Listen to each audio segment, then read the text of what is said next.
There is a word in biblical Hebrew that explains something no prosperity gospel sermon has ever quite managed to get right. This isn't about faith. It isn't about tithing. It isn't about positive confessions or spiritual authority, at least not in the way you've been taught. This is about inheritance. It's about what was set aside for you before you even existed. It's about what is already in your name, literally written in the books, that has yet to land in your hands. And the reason it hasn't arrived is not what you think. This message is for the person who feels a spiritual right to something that has never been delivered. You know you have an inheritance. You feel it in your bones. You recognize the call. But you can't explain why you're still standing on the outside, looking in. Stay with me until the end. What you're about to receive here will fundamentally shift how you pray, how you wait, and how you take possession of what has already been decreed. There is a feeling you know all too well. It isn't exactly envy. It's something much more subtle and painful than that. It's the feeling of looking at what others have, not with anger, but with a quiet, gnawing confusion, and thinking, I pray, I trust, I wait. Why hasn't what was promised reached my hands? You wake up at 3 a.m. with that question. It isn't a crisis of faith. You still believe. It's a crisis of understanding. It's as if there's a piece of the puzzle that everyone else received, but you're still staring at an empty space on the table. You've heard all the canned answers. It's just a matter of time. God is preparing you. Maybe you need to grow more spiritually, and those phrases feel like hollow echoes when compared to what you feel deep down, that there is something with your name on it, something you should be holding right now. Yet your hands are still empty. And the hardest part isn't the waiting itself. It's the waiting without knowing what's missing. It's not a matter of deserving it. You've moved past that. You understand grace. It's a matter of the promise. You've read it. You've received it. You know, with a certainty that isn't self-delusion, that there is something designated specifically for you. A spiritual inheritance, a financial breakthrough, a relational restoration, a specific calling. Something with your name on the deed before you were even born. And it hasn't arrived, not even halfway, not even a glimpse. It's just not here. The explanation no one gave you, the one this message will provide, doesn't lie in your level of faith or even in the will of God. It lies in what the Hebrew calls NAHAL. And once you understand what this verb actually means, you'll understand why an inheritance never arrives automatically for those who have a right to it. 3 things before this message concludes. First, the full weight of NAHAL, which isn't about passive receiving, but about active positioned possession, exactly as the original text describes. Second, a 3-step protocol to start positioning yourself as an heir, not as a beggar, not as a debtor, but as the one who already holds the title to what they're asking for. Third, a declaration of possession that will change the language of your prayers from this day forward. Do not check out before we hit these 3 points. Close your eyes for a second. Take a deep breath. What I'm about to tell you won't work if your attention is divided. You are blocked in the NAHAL, in the process of taking possession, if you recognize these 5 signs. Sign 1, you are asking for what has already been given. You pray as if God still needs to be convinced, as if the promise depends on you hitting the right note in the right tone for a long enough time. You are begging for what the decree has already guaranteed, and a decree doesn't need to be repeated. It needs to be activated. Sign 2, you are waiting, but you aren't positioning. Waiting and positioning are 2 different things. You wait, with patience, with faith. But you aren't standing like an heir. You don't act like someone who holds the deed. You act like someone who is still waiting for the court to deliberate.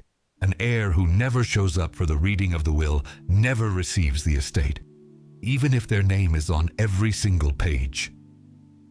Sign 3. You don't know what you're inheriting. You know there's a promise, but you can't specify it. You can't name it.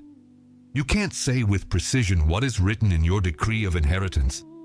An inheritance that isn't claimed with specificity stays in escrow, not cancelled, just suspended. Sign 4. You have the map, but not the path. You have the verses. You have the prophecies. You have the confirmations. But you don't have a protocol, a sequence of concrete moves to get off the map and into the territory. The map is the promise. The territory is the possession. Between the two lies what the Hebrew calls NAHAL, the act of inheriting. Sign 5. The inheritance reached someone else first.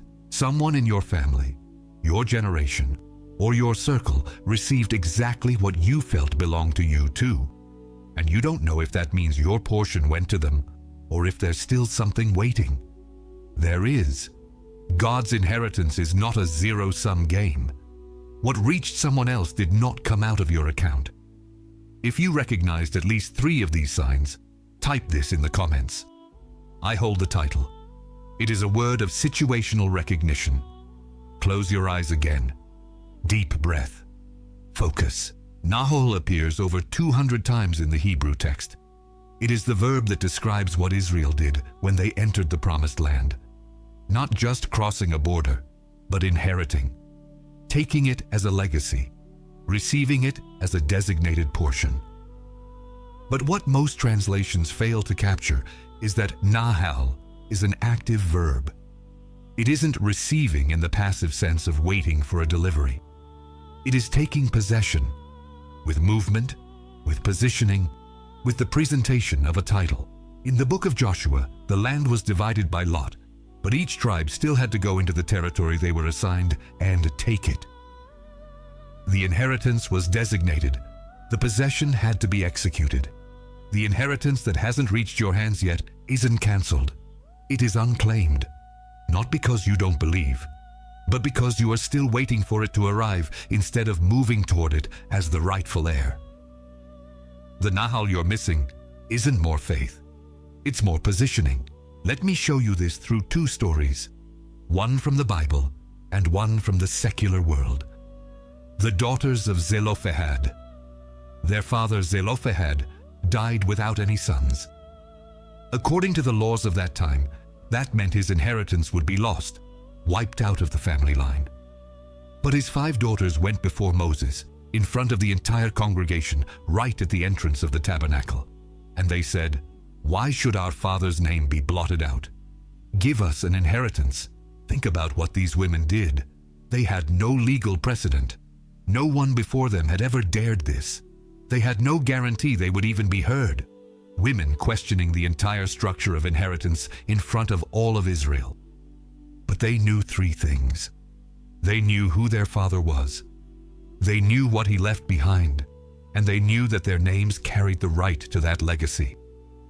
It was with that clarity, not with arrogance, but with the certainty of title, that they presented themselves. They didn't wait. They showed up. They named exactly what belonged to them. And God said to Moses, "The daughters of Zelophehad are right." The inheritance was granted. Notice what God did not say. He didn't say, "Because of their faith, I'm going to create an inheritance for them." He said, "They are right." The inheritance already existed. What was missing was someone showing up to claim it. What those women did is NAHAL. In its purest form, the active presentation of a title before the authority that can release it. Now think about this in a modern, secular context. Imagine a relative left a will with your name on it. A specific amount of money, a specific property designated just for you. The will exists. Your name is written in ink. But as long as that estate isn't in probate, as long as you don't present the right documents in the right court, that inheritance remains yours in name only, not in hand. It hasn't been revoked. It just hasn't been claimed through the proper protocol. This happens more than you'd think. There are inheritances sitting in state accounts for decades because the heir didn't know they had to show up. They didn't realize that having their name in the will wasn't enough. They had to file the paperwork, attend the hearing, and sign the documents. The right existed. The possession depended on the protocol. And here is the point that changes everything. The protocol wasn't created to keep you out. It was created to protect you, to ensure that what is yours reaches your hands officially, legally, and permanently. This is what happens to most spiritual heirs. They have the title. They don't have the possession. And the distance between the two is the NAHAL, the act of showing up. Let me stop for one full minute. 4 objective facts about where you are right now. 1. You have the title. What was promised over your life was not promised based on your performance. It was decreed over your lineage before you were born.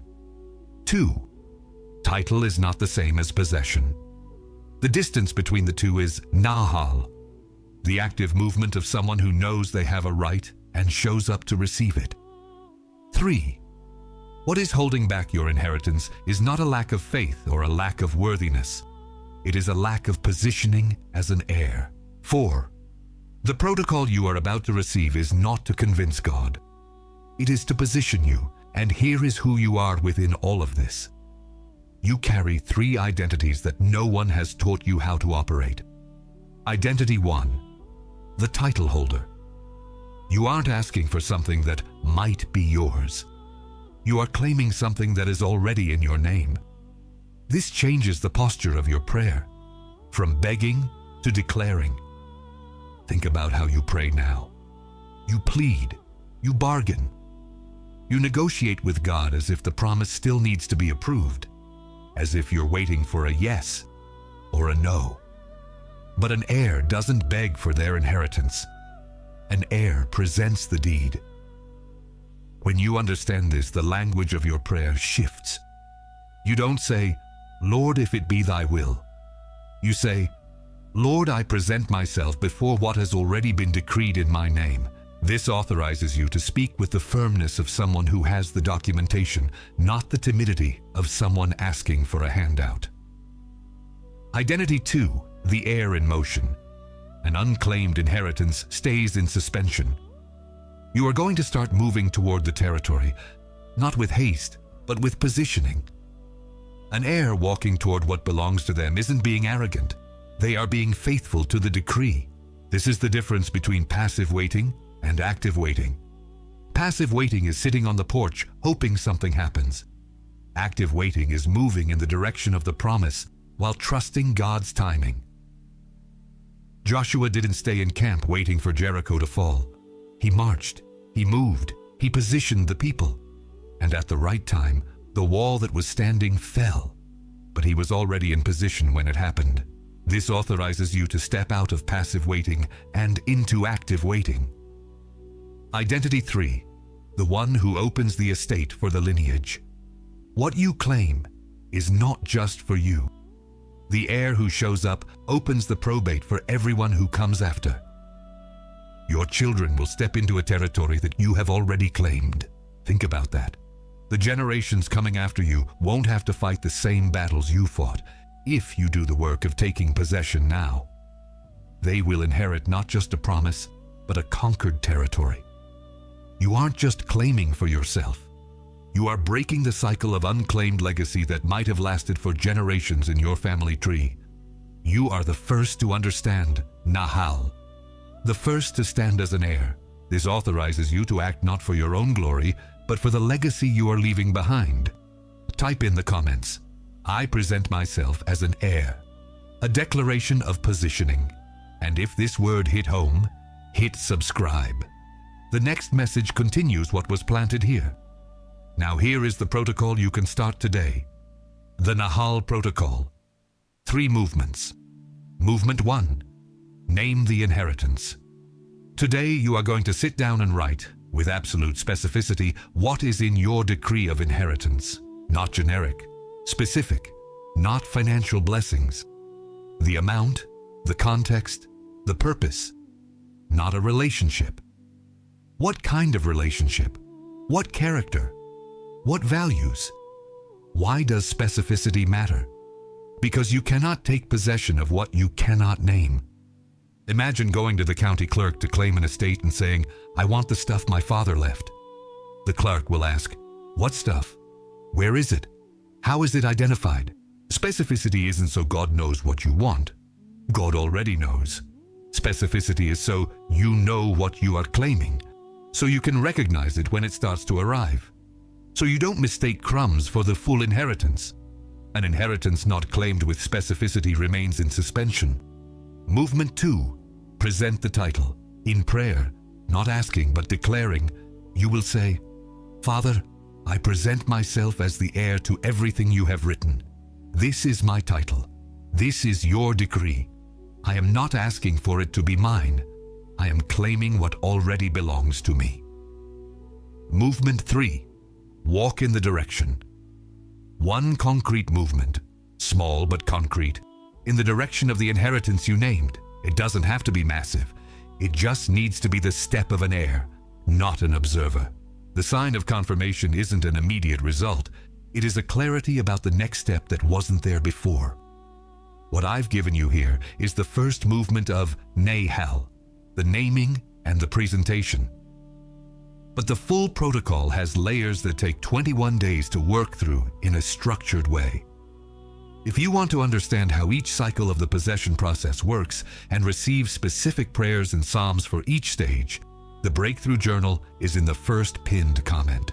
Not right now. After you do tonight's protocol, position yourself first.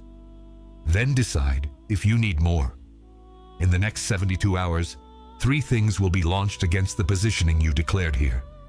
Not as a possibility, as a certainty. Tactic 1. False humility. A voice will tell you that claiming an inheritance is arrogant, that a good Christian waits without demanding anything, that presenting a title is presumption. This is the tactic that keeps heirs out of their inheritance for generations, confusing positioning with pride. Your weapon. Remember that biblical humility is not passivity. It is recognizing the source and moving with delegated authority. Tactic 2. Contrary evidence. Something will happen in the next few days that will look like proof that the inheritance doesn't exist or isn't for you. A closed door, a bank balance that doesn't add up, a flat-out no. This is where most heirs quit. They see the contrary evidence and think, "I must have misheard. This wasn't for me." And they go back to being a beggar. But think, when the daughters of Zelophehad showed up, do you think there was no resistance? Do you think everyone cheered and said, "What a great idea"? They faced the entire structure of a patriarchal society. All the evidence was against them, but they didn't treat evidence as a verdict. They treated evidence as a test of their positioning. The heir who quits at the first sign of bad news never truly took possession. Not because the inheritance wasn't there, but because they didn't complete the process. Your weapon. Treat contrary evidence as a positioning test. The territory always resists before it surrenders. Tactic 3. Gradual delay. The protocol will feel like it can wait until tomorrow, and tomorrow will feel like it can wait until next week, and the inheritance will stay in suspension. Not canceled, but suspended. Delay is the most effective weapon because it doesn't look like resistance. It looks like common sense. Your weapon. Execute today, even if it's imperfect, even if it's late. An heir who procrastinates misses the window of positioning. And there is an internal enemy more dangerous than these 3.